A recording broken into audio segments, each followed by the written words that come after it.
जय मां गुरुवर गुरुवर जय मां गुरुवर गुरुवर। माँ की भक्ति करना बहुत आसान है। लोग समाज में भय पैदा कर देते हैं कि माँ की भक्ति बड़ी कठिन है, देवी की भक्ति बहुत कठिन होती है, कोई छोटी सी गलती हो जाएगी तो श्राप मिल जाएगा माँ का। मैं कह रहा हूं माँ से बड़ी सहज सरल भक्ति इस भूतल पे, इस त्रिभुवन में कोई दूसरी है ही नहीं। अज्ञानता में होने वाली बड़ी बड़ी गलतियों को माँ सहज भाव से क्षमा कर देती हैं। आप जान करके कोई गलती ना करें, जान करके कोई अपराध ना करें। आप माँ की भक्ति करके देखो, वो आपकी अपनी है, आपकी जननी है। आप अपने पुत्रों से प्रेम करते हो, अपनी माता पिता से प्रेम करते हो, इस स्थूल शरीर की उनसे इतना प्रेम इतना लगाओ, और जिसके बल पर यह स्थूल शरीर चल रहा है, जिसके बल पर तुम सब कुछ कर रहे हो, उस आत्मा की जननी से क्या कभी नहीं मिलने की इच्छा जागृत होती? कि उस हम आत्मा की जननी से मिले, सब कुछ संभव है। आत्मा की जननी ने हमें जो शक्ति दे रखी है वह शक्ति कितनी विराट है, हम उसे जाने। क्यों दीनहीनों सा जीवन जी रहे हो? एक बार निर्णय ले लो, उस पथ पर चलने का संकल्प तो ले लो। उस पथ पर चलने का तात्पर्य नहीं, जब आप पूरे पथ का चयन कर लोगे तभी आपको लाभ प्राप्त होगा। इस पथ का परिणाम ही ये है। आप हो सकता दूसरे पथ में आप कहीं नौकरी पा जाओ, धन कमाने के लिए आपने नौकरी करना प्रारंभ कर दी, वेतन आपको 30 दिन बाद मिलेगा, और मिलकर के उसको अपने जीवन में भोग सको या ना भोग सको इसकी भी कोई गारंटी नहीं। आप नौकरी कर रहे हो, आपने 30 दिन नौकरी की, वेतन जिस दिन लेने जा रहे थे आपकी दुर्घटना हो गई, आपकी मृत्यु हो गई, वह धन आपके किसी काम में नहीं आएगा। आपका उतना समय आपके जीवन से व्यर्थ चला जाएगा। मगर यदि आपने धर्म पथ पर कदम बढ़ाया है, तो आपने यदि एक कदम भी बढ़ा दिया है, एक कदम के बाद भी अगर मृत्यु आपकी आएगी तो एक कदम की ऊर्जा आपके साथ जाएगी। धर्म का इतना बड़ा परिणाम है। इस यात्रा को तय करके भी देखो। मैंने भी युवावस्था का जीवन जिया है, मैंने भी विद्यार्थी का जीवन जिया है। मेरे पास किसी चीज़ की कमी नहीं थी। मुझसे बड़े 5-5 भाई थे, मैं 6 भाइयों में सबसे छोटा था। सभी भाई मुझसे प्रेम करते थे। मैं भी चाहता नौकरी का रास्ता तय कर सकता था, मैं भी चाहता दूसरा रास्ता तय कर सकता था, मगर मुझे इस भौतिकता में कोई राह नजर नहीं आया। बचपन से मेरी यात्रा के साक्षी हैं। बचपन में जब मैं अपनी मेरी जन्मस्थली फतेहपुर जिला में भदवा ग्राम में है, भदवा ग्राम के भी सैकड़ों शिष्य यहाँ उपस्थित हैं। जब मैं मात्र 4-5 साल का था, कुछ साधुओं की एक टोली आई हुई थी। मैं अक्सर, पिताजी सत्संग के लिए जाते थे, मैं अक्सर उनके साथ चला जाया करता था। उस टोली में मैं भी वहां जाकर के बैठ गया। 5-7 बड़े कुछ संत बैठे हुए थे। उनके जो प्रमुख थे, काफ़ी देर तक, चूंकि आज वो चीज़ नहीं, आज से 50-60 साल 25-30 साल पहले तक लोग तपस्यात्मक जीवन जिए, कुछ ना कुछ पात्रता रहती थी। काफ़ी देर तक मेरी तरफ एकटक देखते रहे, और उसके बाद मेरे पिताजी से कहा कि क्या इस पुत्र को आप हमें दे दोगे? पिताजी चौंक गए। कोई भी पिता, आजकल की सब बड़ी विडंबना यही है, कोई उनके बेटे को मांग ले कि हम इस अपने पथ पर ले जाना चाहते हैं, तो जाए एकदम कुठारा घात हो जाएगा। कोई अपने पुत्र को नहीं देना चाहता। उन्होंने मांगा, पिताजी ने इनकार किया, नहीं ऐसा संभव नहीं है। मगर मेरा जो पथ था, मेरे घर में सदा गांव के लोग भी बैठे हैं। बचपन से जब मैंने होश संभाला, सुबह शाम माँ की आरती हुआ करती थी। मोहल्ले के लोग भी सामूहिक सायंकाल की आरती में एक साथ उपस्थित होते थे। बचपन से मुझे वो संस्कार, वातावरण माँ की कृपा से प्राप्त हुआ। मेरी यात्रा बचपन से हुई थी। पढ़ाई में जो अंतिम खेलकूद का 1 घंटा हुआ करता था, उसे भी मैं खेलकूद को छोड़ करके, बगल में उसमें गांव में अनेकों कुटिया बनी हुई थी, 4-5 ऐसे स्थान थे जहां साधु संत सन्यासी आकर के टीका करते थे। मैं अक्सर 1 घंटे वहां निकल जाया करता था, और छुट्टी होने के पहले दौड़ करके भाग करके आता था कि उस समय पे घर पे पता न चलने पाए कि मैं कहीं चला गया था दूसरे स्थान पर, और बस्ता लेकर के स्वयं फिर घर में समय पर उपस्थित हो जाता था। एक बार इसमें मेरी पिटाई भी हुई थी। पिताजी को कहीं से पता चल गया कि मैं वहां भाग जाता हूं, और वास्तव में मैंने एक बार विचार आया था कि समाज में मुझे कुछ भी अच्छा नहीं लग रहा था। मैंने निर्णय ले लिया था, पूरी तैयारी बन चुकी थी। यह बात कहीं पिताजी को भी पता चल गई। पिताजी वहाँ पहुँचे और निश्चित मुझे कुछ दंडित भी किया कि अपना पढ़ाई में मन लगाओ, क्योंकि हर माता पिता को होता है कि बच्चे पढ़े लिख करके बड़े बने। मैं उस दिन बहुत रोया था कि जो मेरे अंदर वो विचार है, जो मेरे अंदर उस परम सत्ता के लिए तड़प है, वो मेरे पिताजी को क्यों नहीं तड़प पैदा हो रही। जो सत्य मैं देख रहा हूं वो सत्य मेरे पिताजी को नहीं देख पा रहे। और माँ के चरणों पर निकले हुए आंसुओं का परिणाम कि मेरे पिताजी स्वयं कुछ वर्षों के बाद दंडी सन्यासी बन गए, दंड सन्यास पथ पर निकल गए। पूरी जीवन की यात्रा उन्होंने अपने क्षेत्रों में गुजारी और अंतिम जब शरीर को त्यागना था, एक बार केवल मेरी मुलाकात हुई उनके दंड सन्यास के बाद में प्रयागराज में। मेरे शिष्य पूछते थे कि वो कहाँ होंगे, कहीं अचानक शरीर को त्याग कर देंगे, पता ही नहीं चलेगा। ब्रजपाल चौहान जैसे अनेकों शिष्य मेरे परिवार के लोग भी यहाँ बैठे हैं। मैंने कहा चिंता मत करो, वो मेरे पिता हैं। जब मैं समाज के लिए कोई बात कहता हूँ तो दंड सन्यास के पथ पर हैं, उनके प्रति मेरा क्या कर्तव्य है मुझे ध्यान है। मैंने कहा जब भी शरीर को त्यागने का समय उनका आएगा उसके 2-4-6 महीने पहले मैं आश्रम में उनको खींच लूंगा। और जब लगभग वही समय आया तो मैंने अपने कुछ शिष्यों को निर्देशन दिया कि जाओ वो इस क्षेत्र में होंगे और उन्हें बुलाकर मेरे पास ले, उनको मेरा संदेशा कह दो कि आपके पुत्र ने आपको बुलाया है, एक बार आप आश्रम आ जाएं। और उनके पास वो संदेशा गया, जबकि इस दंड संन्यास लेने के बाद कोई पुनः घर पर वापस नहीं जाती। मैंने कहा मैं आपको घर नहीं भेज रहा, मैंने संदेशा भेजा कि मेरा मार्ग साधना पथ का मार्ग है। उन माँ के दर पर मैं एक पुत्र के रूप में अवश्य आपको बुला रहा हूं, मगर एक बार आप अगर आकर के उस स्थान पर बैठे, मैं सिर्फ इतना चाहता हूं। और वह जो दंडी सन्यासी के पथ पर थे, अनेकों धार्मिक स्थानों पर, अनेकों तीर्थ स्थानों पर गए, अनेकों मंदिरों का उन्होंने निर्माण कराया। उस स्थान पर पहुंचने के बाद हमने कहने के लिए बाध्य हो गए कि इस स्थान पर जो मैं शांति ऊर्जा प्राप्त कर रहा हूं मैंने आज तक नहीं प्राप्त किया। और उसी स्थान पर 2 सिरों का लाभ उनको 2-3 सिरों मैंने दिलाया। 4 बजे प्रातः ब्रह्म मुहूर्त में एकादशी के दिन, प्रदोष के व्रत के दिन शिष्यों से अपने पूरे शरीर में जग करके 4 बजे शरीर में तेल मालिश करवाया और बोले मैं ध्यान में जा रहा हूं, तुम अब सब लोग जाओ। और ध्यान में जा करके ब्रह्म मुहूर्त में उन्हें 4-4:15 बजे अपने शरीर का त्याग किया। उनकी भी समाधि उसी दिव्य स्थान पर बनी हुई है। यह सत्य का पथ है। मैं दूसरों को उदाहरण इसलिए कि दूसरों को उदाहरण दूं किसको, मैं इसलिए नहीं कि तुम मुझे मानने लगो, मगर मेरा मार्ग है कि अगर मैं आपको बताऊंगा नहीं तो आप जानोगे नहीं। सत्य कितना खुला होता है कि व्यक्ति अपनी इच्छा से अपने शरीर का त्याग कर सकता है, उस अवस्था को प्राप्त कर सकता है। उस यात्रा को आप लोग भी तय करो, अपने बच्चों को संस्कारवान बनाओ। मैं किसी को साधु संत सन्यासी नहीं बनाता, गृहस्थ जीवन जियो। गृहस्थ से ज़्यादा उत्तम जीवन कोई दूसरा होता नहीं। मैं भी जब एक दिन घर छोड़ने का मैंने निर्णय ले लिया था, पूरी तरह से अपना सामान तैयार कर लिया था। 4-5 बजे तो घर के सभी सदस्य जग जाते थे।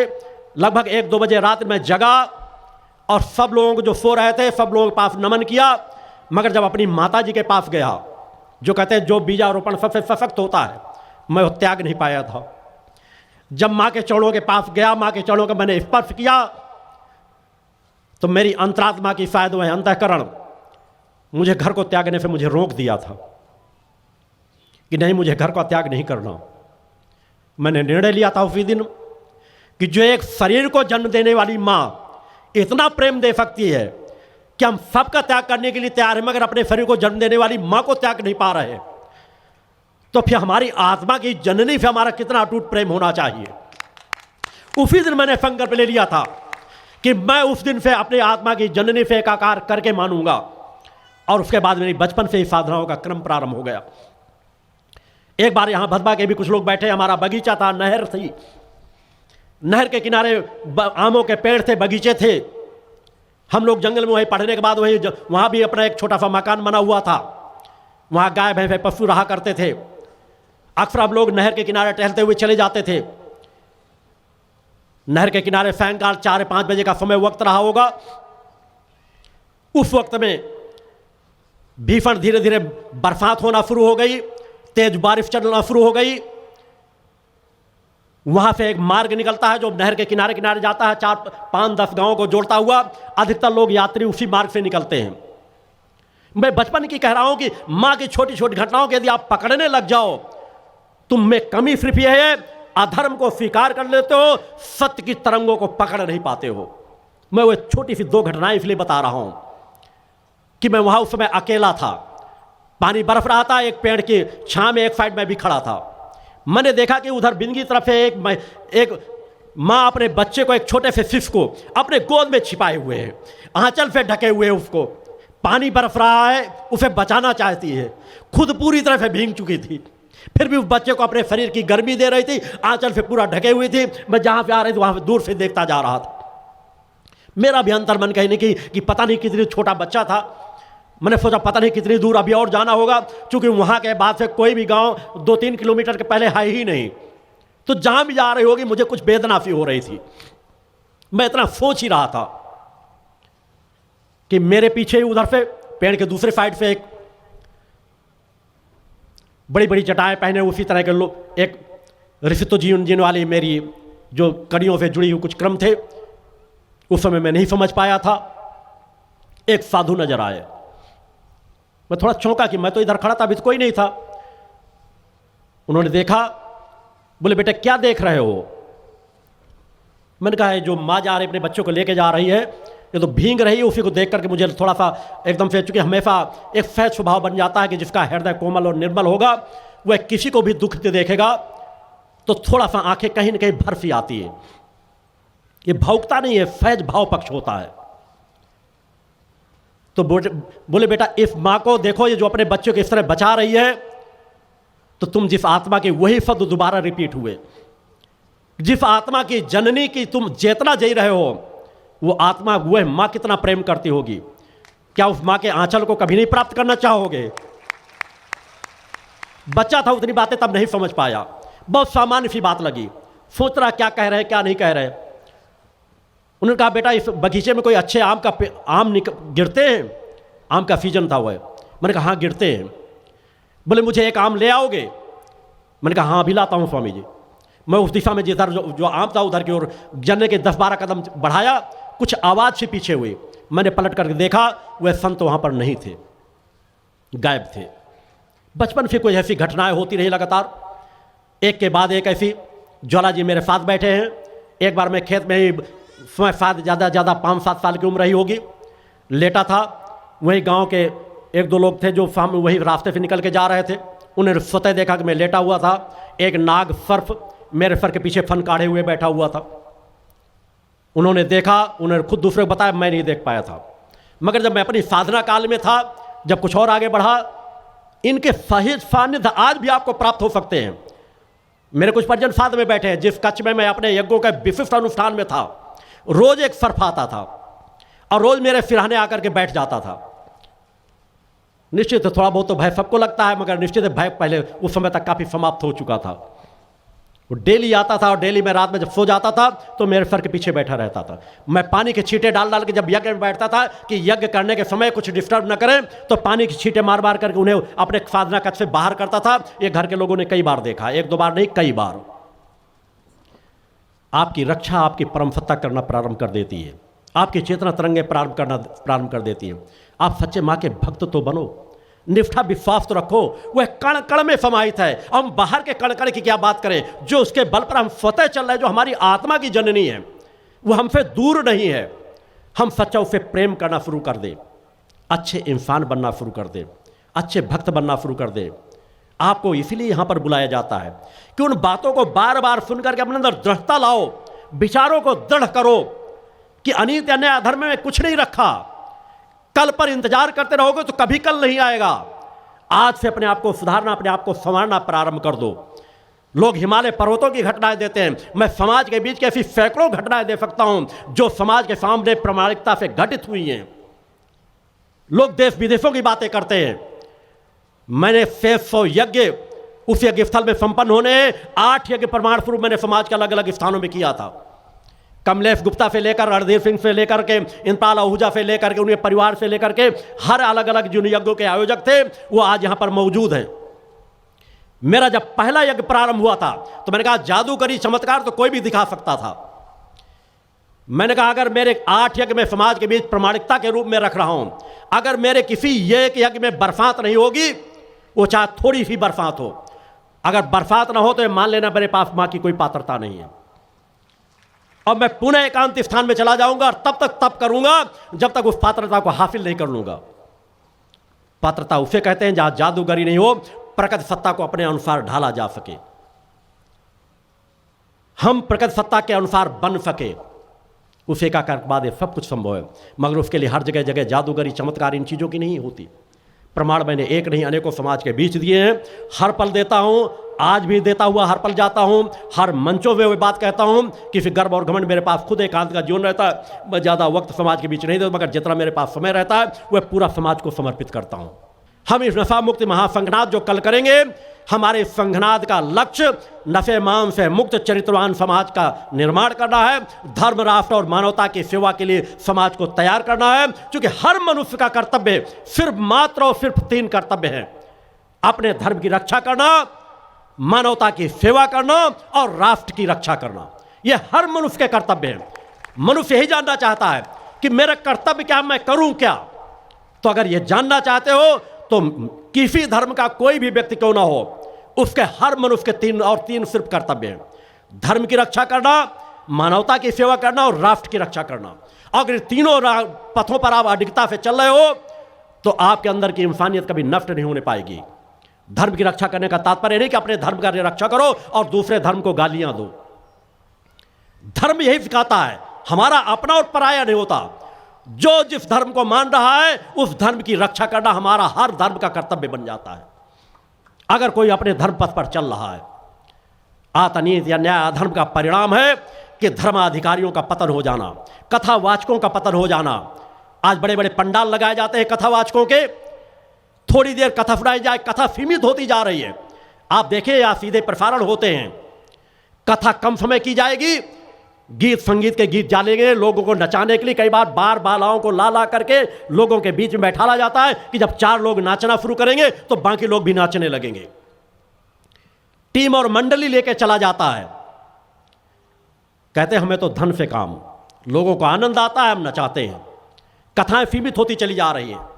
रामायण का सार सार सुना देंगे, गीता का सार सार सुना देंगे, भागवत का सार सार सुना देंगे, मगर वो खुद खोखले हैं। तुम्हें कहेंगे एक गीता का पाठ कर लो, एक भागवत सुन लो, तुम्हारा कल्याण हो जाएगा। अरे कल्याण उन धूर्तों का नहीं हुआ तो तुम्हारा कल्याण क्या करेंगे। आज वो अपने भगवान पर विश्वास नहीं करते, कितनी भागवत सुना चुके, फिर वो भयभीत क्यों हैं। बड़े बड़े रत्न, किसी भी कथावाचकों को देख लो, मैं कुछ चंद कथावाचकों की बात नहीं कहता, ये नहीं कहता कि 100 में 100 के 100 पतित हैं, मगर 100 में 2-4 ऐसे कथावाचक मिलेंगे। वो भयभीत है, बड़े बड़े रत्न अपनी हाथों की अंगूठियों पर पहने होंगे, किसी बड़े कथावाचक को देख लीजिए। इसलिए कि कोई ग्रह बिगड़ ना जाए, धन आना कम ना हो जाए, लोग हमें मानना कम ना शुरू कर दें, हमारी कथाओं को सुनने से लोग उनसे अरुचि ना होने लगे। अरे सत्य पे अरुचि क्या, अगर सत्य बोलते हो तो जिसको सुनना सुने, जिसको जाना हो जाए। तुम्हारा सत्य तुम्हारे मुख से निकालना चाहिए, तुम्हारा धर्म तुम्हारे मुख से निकलना चाहिए। उसे सुनने वाले लाखों लाखों करोड़ों करोड़ों लोग अपने आप उपस्थित होते चले जाते हैं। आज वो बड़े बड़े कथावाचक रत्नों के गुलाम हैं। जो रत्नों के गुलाम होंगे वो अपने इष्ट का आनंद कभी नहीं प्राप्त कर सकते। मेरे अनेकों बार हर मंचों से कहने पे कुछ लोग रत्न उठा करके रखे, मगर आज भी 100 में 99 लोगों को देखोगे बड़े बड़े रत्न पहने होंगे, कोई ग्रह बिगड़ ना जाए। अरे जिसके हृदय में अपने इष्ट का वास हो, ग्रह तो उसके गुलाम बन जाते हैं। मैंने तो अपने हाथों में कोई रत्न नहीं धारण कर रखे, क्योंकि सबसे बड़ा रत्न तो आपके अंदर है। अपने अंतःकरण को, अपनी आत्मा को निर्मल बना लो, न तुम अपने इष्ट से दूर हो, न इष्ट तुमसे दूर है। भगवान की जय। आज बड़े बड़े कथावाचक, बड़े बड़े योगाचार्य समाज को लूट रहे हैं। लूट रहा है शब्द कहा जाए, ठग रहे हैं, लूट रहे हैं तो कोई भी गलत नहीं है। वो चाहे बड़े बड़े आयुर्वेदाचार्य हों, बड़े बड़े योगाचार्य हों, बड़े से बड़े धर्माचार्य हों, समाज के साथ सिर्फ और सिर्फ छल कर रहे हैं। और मैं हर मंच से कहता हूं, अगर समाज के साथ छल नहीं कर रहे हो तो योगीराज शक्तिपुत्र की चुनौती स्वीकार करो। एक बार तो सामना करो, एक बार तो समाज देख सके कि सत्य और धर्म किसके पास है। और मैं जानता हूं इस मंथन से जो निकल करके आएगा वो हिंदू धर्म का सम्मान आकाश में बढ़ा देगा। भगवान की जय। क्योंकि किसके पास सत्य है ये अपने आप निकल करके आ जाएगा। और मैं वचन देता हूं, अगर मुझसे अधिक पात्रता लिया हुआ कोई भी व्यक्ति निकल के आ जाएगा, मैं आजीवन उसकी गुलामी करूंगा। अगर अपने चरणों का दास बनाने के लिए कहेगा, मैं उसके चरणों का दास बन जाऊंगा। अगर वो शीश काट के रखने के लिए कहेगा तो एक क्षण की भी विलंब नहीं करूंगा। आवश्यकता है आज इसकी। हमारे एक शंकराचार्य ने 32 वर्ष की उम्र में 4 मठों की स्थापना कर दी, और 4 मठ नहीं 65 शंकराचार्य हैं। बनारस की गलियों में चले जाओ, हर व्यक्ति शंकराचार्य अपने आगे के लिखे हुए। जहां तक मेरी जानकारी 4 तो प्रमुख मठ हैं, मगर 65 लोग ऐसे हैं जो शंकराचार्य शब्द संबोधित करते हैं। मगर देश का पतन कहां होता जा रहा है? क्योंकि उधर सोच ही नहीं है, उधर काम ही नहीं करना। गरीबों से उन्हें नफरत है, असमर्थ असहाय उनको बोझ नजर आते हैं। कोई गंदगी में रहने वाला व्यक्ति उनके शरीर को छू ले तो वे अपवित्र हो जाते हैं। उनके अंदर की पवित्रता कितनी होगी आप स्वतः समझ सकते हो। जो किसी के छू लेने से अपवित्र हो जाए। आज तक मैं तो अपवित्र नहीं हुआ, मैंने भी ब्राह्मण परिवार में जन्म लिया है, मगर मैंने बचपन से आज से छुआछूत कभी नहीं माना। मैं देखता था गांव में, अगर कुएं की जगत में कोई दूसरी छोटी जात का व्यक्ति पैर रख देता था तो कहते थे पानी, बाल्टी की भरी पानी पलट देते थे कि पानी अपवित्र हो गया। बड़ी नफरत आती थी, घृणा होती थी कि क्या समाज में भेदभाव रख रहे हैं। गंदगी अगर वो शरीर में, अगर जात के आधार पर अगर किसी को गंदा मानते हो, छोटा मानते हो, तो धिक्कार है तुम्हारे स्वर्ण होने पर, तुम्हारे बड़ी जातियों में होने का। मैंने कभी छुआछूत नहीं माना। सभी जाति धर्म के लोग मेरे मित्र रहे हैं, मेरी एक थाली में बैठकर भोजन करते थे। जब मैं साधना पथ पर बढ़ा, मैंने कभी छुआछूत नहीं माना। यज्ञ जैसा पवित्र कर्म करता हूं, अग्नि के समक्ष मुझे बैठना पड़ता है पवित्रता के साथ, मगर तब भी मैंने छुआछूत नहीं माना। मेरा 8वां यज्ञ चल रहा था बिंदकी पर, वहां के भी लोग यहां उपस्थित हैं। वहां पर अंतिम समय जब लोग चरण स्पर्श करके आशीर्वाद ले रहे थे, एक व्यक्ति को जो वहां पर सफाई का काम किया करते हैं जिस समाज के लोग, वो गंदगी जहां लैट्रिन बात तो टेम्परेरी बनाई गई थी, वो लैट्रिनों की सफाई करके नालियों को साफ कर रहा था, चीप वगैरह उखाड़ रहा था। वो भी बेचारा मैं देख रहा था दूर से, क्यों भी हाथ धुला और चरण स्पर्श करने के लिए मेरी तरफ आने लगा। कुछ शिष्यों ने उसको वहां रोक दिया कि कहां जा रहे हो वहां चरण स्पर्श करने। मैं दूर से देख रहा था, मैंने उनको तुरंत डांटा। मैंने कहा उसका सबसे पहला अधिकार है, उसे लेकर मेरे पास आओ, मेरा धर्म नष्ट नहीं होता। या देवी सर्वभूतेषु शक्ति रूपेण संस्थिता, नमस्तस्यै नमस्तस्यै नमस्तस्यै नमो नमः। पंच ज्योति शक्ति तीर्थ सिद्धाश्रम, मां की कृपा और गुरुदेव की अमृतवाणी का पावन संगम। एक ऐसी पवित्र भूमि जहां मां भगवती की ज्योति हर दिल को रोशन करती है, जहां परमहंस योगीराज श्री शक्तिपुत्र जी महाराज के चरणों में बैठकर हर मन की पुकार सुनी जाती है। पंच ज्योति शक्ति तीर्थ सिद्धाश्रम, जहां हर कदम पर साधना, हर सांस में भक्ति और हर पल में जन कल्याण की सुगंध बिखरती है। आओ इस अलौकिक यात्रा में शामिल हो और देखो कैसे एक आश्रम ने करोड़ों जीवन को बदला। युगवंदनीय धर्म सम्राट, युग चेतना पुरुष सद्गुरुदेव परमहंस योगीराज श्री शक्तिपुत्र जी महाराज के पावन चरणों में कोटि कोटि नमन, वंदन और प्रणाम। उनकी कृपा से एक ऐसी पवित्र स्थली का सृजन हुआ जो तप, योग, ध्यान और साधना का स्वर्णिम केंद्र है।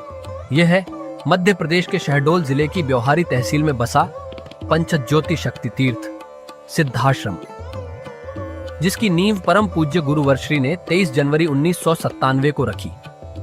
तब से यहाँ माँ भगवती की अखंड ज्योति जल रही है और 15 अप्रैल 1997 से श्री दुर्गा चालीसा का अखंड पाठ अनंत काल तक जन जन के कल्याण के लिए गूंज रहा है।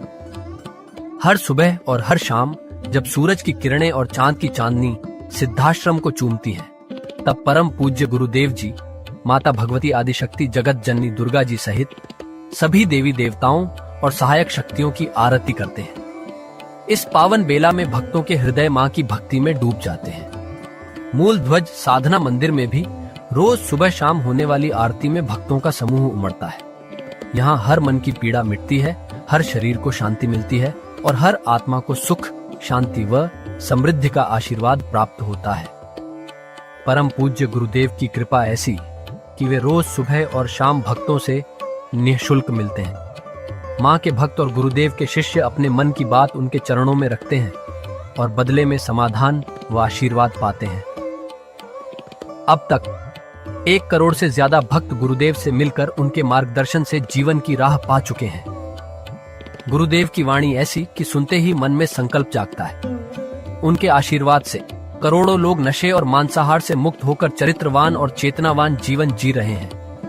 हर दिन सैकड़ों लोग नशा छोड़ने की प्रेरणा लेने सिद्धाश्रम धाम पहुंचते हैं। पूज्य गुरुदेव के 20 लाख से अधिक दीक्षा प्राप्त शिष्य आज के अधर्म और अन्याय के दौर में भी मां की ज्योति से अपने घरों को आलोकित करते हैं। वे साधनात्मक जीवन जीते हुए आत्म कल्याण और जन कल्याण के पथ पर चल रहे हैं। क्या यह चमत्कार नहीं? सिद्धाश्रम धाम में पिछले 28 वर्षों से मां अन्नपूर्णा भंडारा चल रहा है, जहां सुबह शाम हजारों भक्तों को स्वादिष्ट और पवित्र भोजन मिलता है। और सुनो, यहाँ ठहरने की व्यवस्था भी पूरी तरह निःशुल्क है। क्या ऐसी जगह कहीं और मिलेगी जहां हर सुविधा मां की कृपा से मुफ्त हो? सिद्धाश्रम धाम की पावन सरिता के तट पर बनी त्रिशक्ति गौशाला देखकर भक्तों का मन आनंद से भर जाता है। हर महीने शुक्ल पक्ष की अष्टमी को गौ सेवा समर्पण दिवस मनाया जाता है, जब परम पूज्य गुरुदेव और पूजनीय शक्तिमयी माता जी अपने हाथों से गायों को रोटी खिलाते हैं। यह दृश्य देखकर हर भक्त का हृदय गदगद हो उठता है। गौशाला के पास ही स्वामी श्री राम प्रसाद आश्रम जी महाराज की समाधि मन को शांति देती है, और पास ही दानवीर गुफा स्थल हर किसी को असीम शांति का अनुभव कराता है। हर साल शारदीय नवरात्र में सिद्धाश्रम धाम में शक्ति चेतना जनजागरण शिविर का भव्य आयोजन होता है। लाखों भक्त यहाँ योग, ध्यान और साधना सीखते हैं, गुरुदेव के चेतनात्मक चिंतन को सुनते हैं और मां की अलौकिक आरती का आनंद लेते हैं। मां की कृपा और गुरुदेव का आशीर्वाद पाकर हर भक्त धन्य हो उठता है। 23 जनवरी सिद्धाश्रम स्थापना दिवस एक और पावन अवसर है। इस दिन अखिल भारतीय सिद्धाश्रम दौड़ प्रतियोगिता, योग भारती सामूहिक विवाह और शाम को सुर संध्या व कवि सम्मेलन का आयोजन होता है। क्या मजा है जब भक्ति और संस्कृति का ऐसा संगम देखने को मिलता है। सिद्धाश्रम धाम का जनसंपर्क कार्यालय हर जानकारी का खजाना है। यहाँ से मासिक सिद्धाश्रम पत्रिका और साप्ताहिक संकल्प शक्ति अखबार मिलता है, जिसमें गुरुदेव की ऋषिवाणी और प्रेरक लेख पढ़ने को मिलते हैं। और हाँ, यहाँ माँ के प्रसाद के रूप में शक्ति जल भी निःशुल्क मिलता है। इस शक्ति जल ने करोड़ों लोगों को नशे और बीमारियों से मुक्त कर चेतनात्मक ऊर्जा दी है। क्या यह मां की कृपा नहीं? जन कल्याण का एक और अनुपम उदाहरण है निःशुल्क वस्त्र सहायता केंद्र, जहां लाखों जरूरतमंदों को कपड़े दिए गए हैं। यह सिलसिला आज भी अनवरत चल रहा है। सिद्धाश्रम धाम में पौधारोपण का भी बड़ा काम होता है। परम पूज्य गुरुदेव जी महाराज एवं पूजनीय शक्तिमयी माता जी स्वयं समय समय पर पौधारोपण करके पर्यावरण को बढ़ावा देते हैं। सिद्धाश्रम धाम में अनेक प्रकार के फल, फूल और औषधियों के हजारों पेड़ों की हरियाली देखकर मन प्रसन्न हो जाता है। सिद्धाश्रम धाम में विभिन्न प्रकार की हरी सब्जियां उगाई जाती हैं, जो निःशुल्क चल रहे मां अन्नपूर्णा भंडारे में प्रयोग की जाती है। परम पूज्य गुरुदेव जी ने मानवता, धर्म रक्षा और राष्ट्र रक्षा के लिए 3 धाराएं बनाई हैं। भगवती मानव कल्याण संगठन, पंचज्योति शक्ति तीर्थ सिद्धाश्रम और भारतीय शक्ति चेतना पार्टी 15 मार्च 1995 को बने। भगवती मानव कल्याण संगठन के 1 लाख से ज्यादा कार्यकर्ता नशा मुक्त, चरित्रवान और परोपकारी समाज बनाने में जुटे हैं। संगठन का नशा विरोधी आंदोलन इतना प्रभावी है कि पिछले कुछ सालों में 2000 से ज्यादा अवैध शराब माफियाओं पर कार्रवाई हुई। संगठन के समर्पित और कर्मठ कार्यकर्ता दिन रात इस मिशन में लगे हैं। Siddhashram Ayurveda and food products के जरिए शुद्ध दवाएं और खाद्य पदार्थ बनाए जाते हैं। इन्हें लेने या व्यापार के लिए एजेंसी पाने के इच्छुक लोग संपर्क कर सकते हैं। आओ सिद्धाश्रम की इस पावन यात्रा का हिस्सा बनो। यहाँ माँ का अखंड गुणगान सुनो, साधना में डूबो और परम पूज्य गुरुदेव के दर्शन कर जीवन को धन्य करो। भगवती मानव कल्याण संगठन तुम्हें मानवता, धर्म और राष्ट्र की सेवा में शामिल होने का सादर न्योता देता है। जय माता की, जय गुरुवर की।